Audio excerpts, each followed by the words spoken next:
Hey y'all, welcome to Art of the Budget. My name's Nicole, my pronouns are she and her, and I live in the Pacific Northwest, which is the traditional territory of the Coast Salish tribes. I'm an artist and educator, and I'm currently learning about budgeting, saving, and planning for the future, and trying to share what I learn along the way. Today I'm going to talk to you about the trip I took recently. I went to a conference in my field, ceramic arts. It's called NCECA, which stands for National Council on Education for the Ceramic Arts. It's an organization that's over 50 years old. It's like 53 years old now. And I go every year. And it can be kind of expensive because it's in a different place every year. So you need to get there. You need to have a place to stay. You need to pay for the conference and, get yourself around wherever you are and eat and that kind of thing. So I've learned some strategies over the years to save a little money and also be strategic in how I spend my money. So I'm going to talk about it. So for this year, my budget was about $500, and about $300 of that came out of my personal budget, and about $200 of it came out of, so you all saw that, and about $200 of it came out of my business account. That was pretty much what I paid for the hotel. But I'm going to go into more detail. Okay, so, but just keep in mind that I had about $500 to work with. Okay, so my flight, I flew from Seattle Airport to Minneapolis Airport, and my flight was free. I do use credit cards, although I pay them off in full every single month because nothing is worth paying interest on credit cards. But I got a credit card last year and I got a sign-on bonus, and that paid for my flight in total, and that was about a $250 value. So that was pretty cool. I did check luggage there and on the way back. And I have a Alaska Airlines credit card. There is a $75 yearly fee for that credit card. But on this flight, I was able to check my bag there and back for free as a card holder. And so that was a $50 value.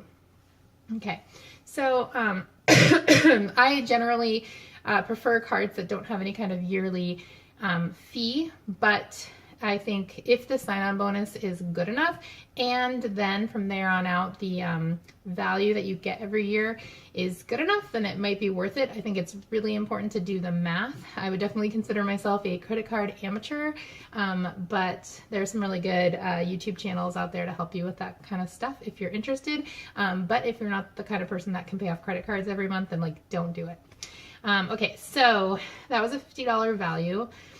For transportation otherwise, I spent only $18.56. Now this was in large part because I had friends who lived in town and I had friends who drove, and so I got to ride along a lot. So that was great. I'm super, super appreciative of that. And also Minneapolis is a pretty cool town with pretty good public transit. So I took a light rail from the airport to town, and that was $2. So the majority of that $18.56 was a couple of lifts that I took.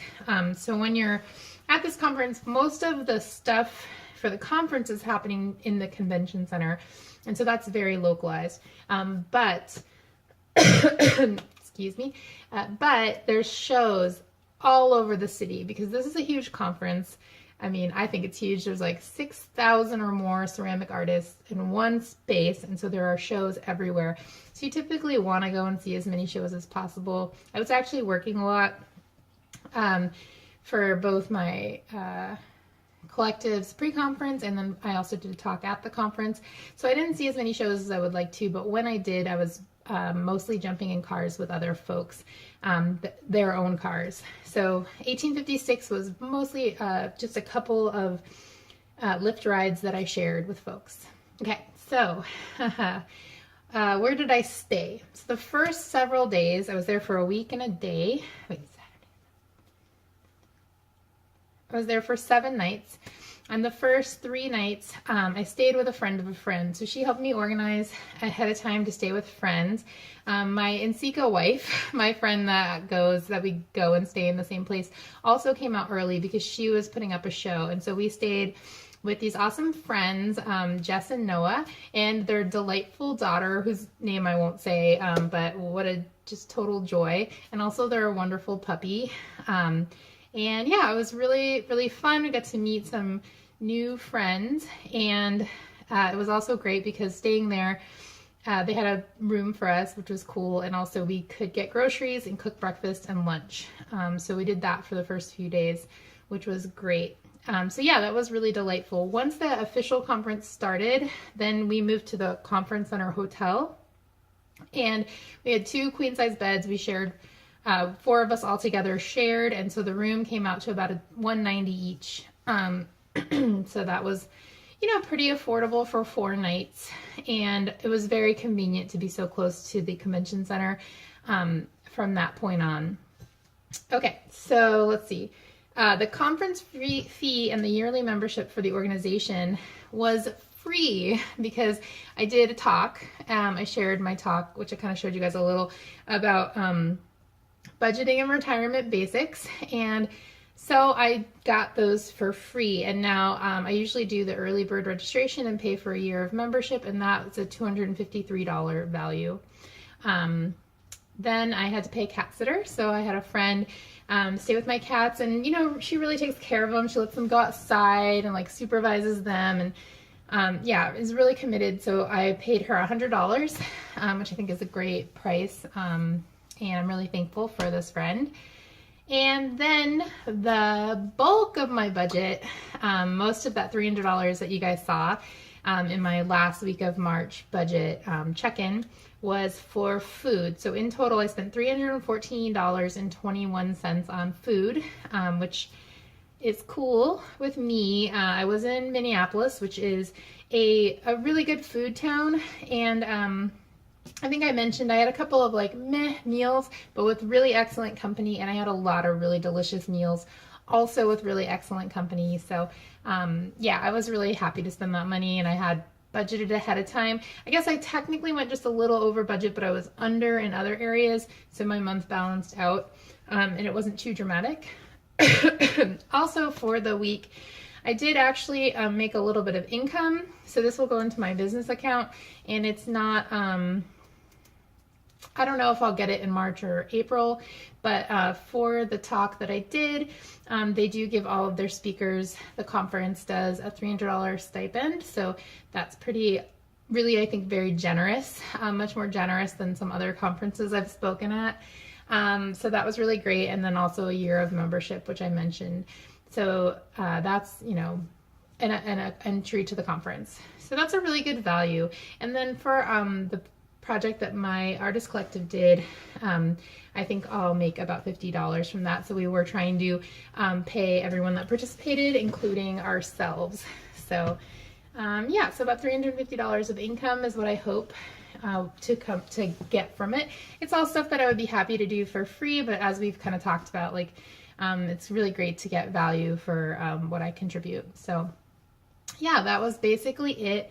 I think my total budget was, my total budget was about $500. So not bad for a week and a day in another city doing a bunch of really cool stuff with lots of really cool people and learning a lot and getting to see a lot of things. Okay, so now I'm going to talk about my haul.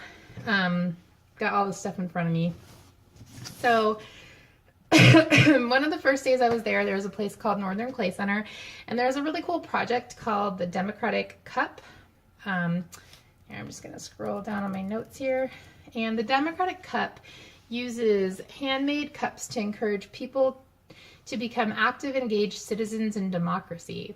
And so it's a really cool project. It's a series of artists and acting as designers. And then there's a US-based, I guess it would be called a factory called the Bright Angle, and they manufacture all of the cups. And they did an event at a place called the Northern Clay Center in which folks who were attending the conference could meet and talk with locals who may or may not be ceramic artists or ceramics related.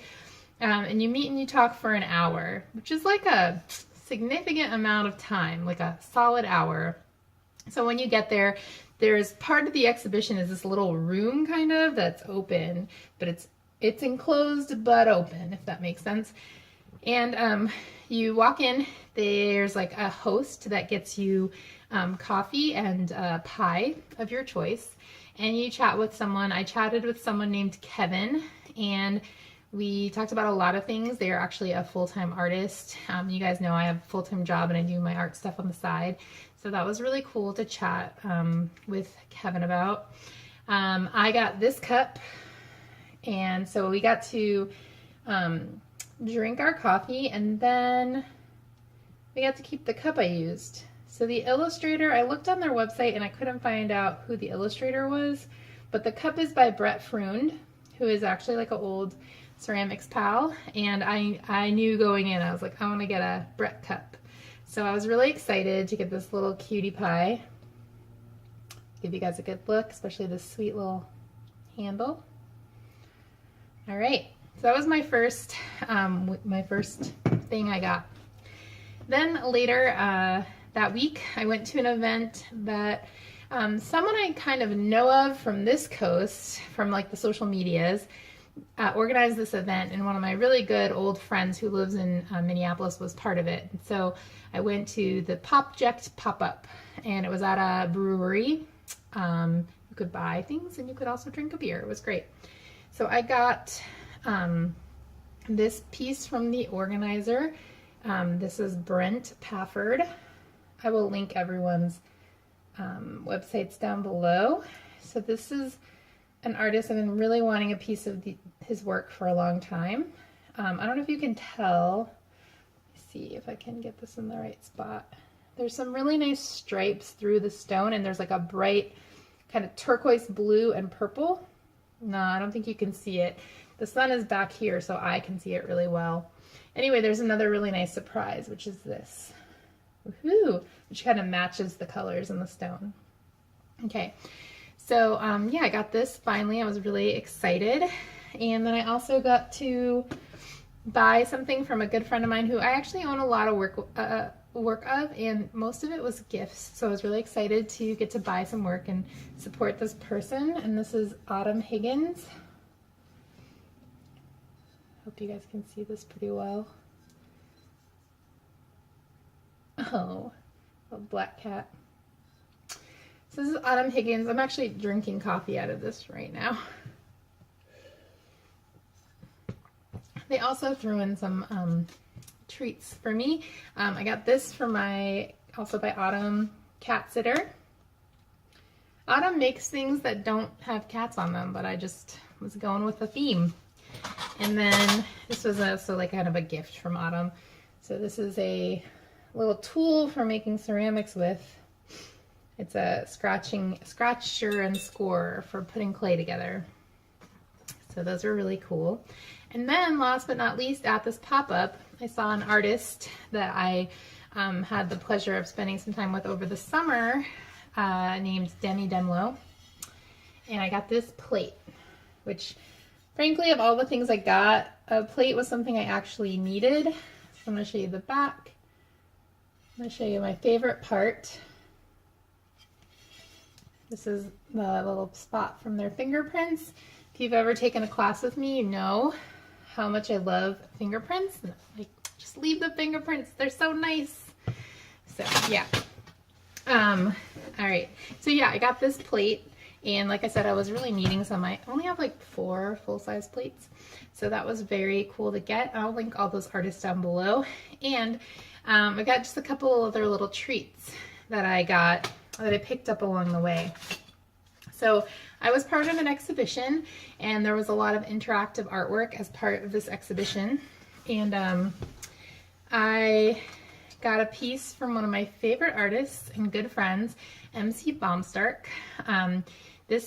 Their project was a distributive project that talks about menstruation from, yeah, I'm going to say menstruation a couple times, warning, from a degendered perspective. Basically, her work destigmatizes menstruation and raises awareness about issues that menstruators deal with, including the assumption that only women and all women menstruate.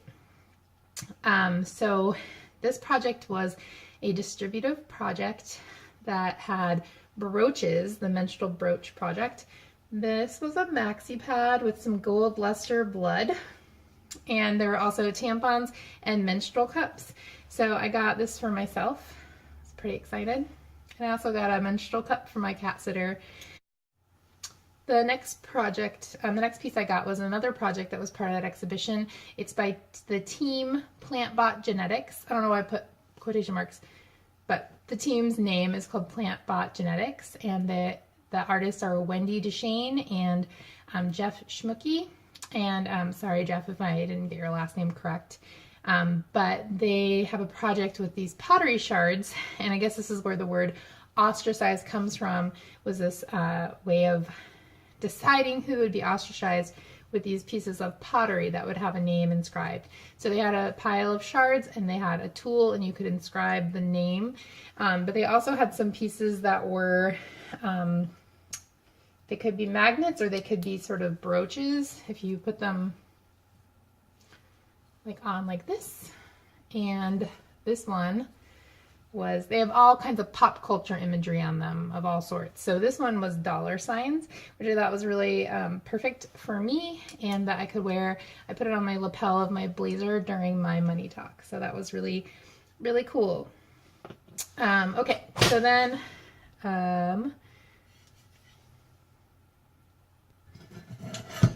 two last little guys that I got. One was from a performance exhibition that was amazing. It was at a place called Squirrel House Arts in Minneapolis, of course. Oh, I think we were in Minneapolis and not St. Paul. Not sure. Anyway, I had intended to go and see two artists that I'm really excited about right now, Abiba El Sayed and Maya Vivas, but I actually ended up getting there on the later side and missing their performances. Bummer. But when I arrived, another artist, Andrew Stansbury, was performing. And this person was performing in a garment of ceramic flowers. Excuse me. And, what? Coffee grinds. And so you could actually approach the performer. There was an assistant who would give you gloves, eye protection, and a pair of cutters. And then you could approach and you could snip a flower off. And so I received this one. You were encouraged to go up and interact with the performer. Some people hugged him. I shook his hand. And so, yeah, and then I snipped this flower off. And it was really cool. It was a really cool performance. And then another cool thing was he ended up coming to get lunch with us a different day, so we got to chat a little bit more. And then last but not least, my friend who I stayed in the hotel with, my other NCECA wife, if you will, left me this sculpture of a clitoris. So I don't know if you're noticing a trend here, but, and it's kind of got sparkles on the tip of the clitoris. So yeah, I got this from my really good friend, Danny Sigler. And that was everything. Those are all my amazing scores from the last week. So I will put all the artists down below so you can check out their artwork more thoroughly. And I wanted to ask you all, do you own any handmade ceramic objects? Or if you don't own any ceramic objects, maybe any handmade art pieces at all? If you own several, would you tell me about one of your favorites? Okay, well, thanks so much for listening to my budget and my haul, and I will see you next time.